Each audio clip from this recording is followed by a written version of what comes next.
State Department is now designating a cartel linked to Venezuelan President Nicolas Maduro as a foreign terrorist organization. This could open up the door for potential U.S. strikes in Venezuela. About a third of deployed American warships are now stationed in the Caribbean, but the White House still facing questions from lawmakers over whether its strikes on suspected drug smuggling boats in the region are legal.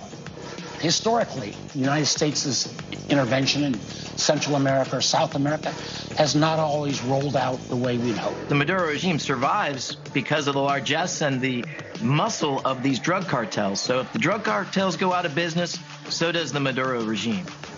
Over the weekend, FAA warnings leading several airlines canceling flights into Venezuela after American F-18 Super Hornets were spotted flying off the coast. We've got Executive Director for Concerned Veterans for America, John Vick, joining us now. John, good to see you. What do you make about this terrorist designation coming from the U.S. today?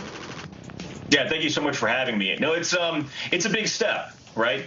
There are certainly pros and cons to the approach. Obviously, designation as a foreign terrorist organization, you have enhanced enforcement tools. It enables asset freezes for the cartel members all the way up to Maduro, criminal penalties for supporting the regime, and, of course, stronger sanctions enforcement. And also it's a signal of resolve for the United States in combating narco-terrorism. I do think, there is the risk of a slippery slope. It's a really big step using the same terrorist designations that have gotten us into previous wars in other parts around the world. I really think if you look at Ukraine as an example in our support and impact in the conflict there, I think the most critical thing is going to be strengthening regional partnerships, such as with Colombia and Brazil, and supporting democratic actors in Venezuela. That's the best thing that we can do to ensure that we don't have this slippery slope into regional instability. Yeah, and look, for the Maduro regime that has been there for decades at this point, and even the prior regime, Chavez, I mean, this is not something that just happened overnight, and it's going to be very hard to eradicate here for the Americans. To your point, when you have warships and you have not boots on the ground, but pretty darn close to Venezuela, I think the concern is what happens next. Now, you escalated. You say that Maduro's part of the Cartel de los Soles, which is not necessarily an actual cartel, but really used for officials to say, listen, they are part of the narco trafficking that's happening in the region here. Does this give a quite literal license to kill here for the United States to go, we can go in and take this bad actor out if we need to? Well, and this is sort of the good and the bad of a foreign terrorist organization designation, right? What we've seen in modern conflict, I mean, I joined the military in 2003. We've fought several wars around the world that didn't have very clear, bright lines on combatants versus bad actors.